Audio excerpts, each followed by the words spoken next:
Edit করার জন্য হাইপিক্স অ্যাপটি ওপেন করব। ওপেন করা হয়ে গেলে গ্যালারি থেকে ছবিটি সিলেক্ট করে নেব। দেন তারপরে আমরা অ্যাডজাস্ট অপশনে ক্লিক করব। তারপরে ক্রপ অপশনে ক্লিক করব। তারপর আমরা ক্রপ করে নেব বাকি সাইডগুলো। ক্রপ করা হয়ে গেলে এক্সপ্যান্ডে ক্লিক করব। তারপরে আমরা চেঞ্জ অ্যাসপেক্ট রেশিওতে ক্লিক করব। দেন এখান থেকে আমরা ছবিটি অ্যাডজাস্ট করে নেব।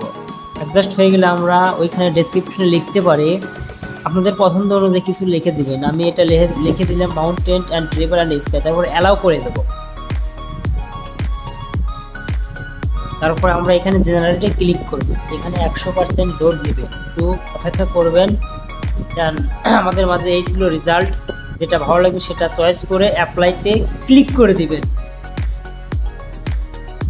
তারপরে টিক চিহ্নতে ক্লিক করবেন, উপরে সেভ আইকনে ক্লিক করে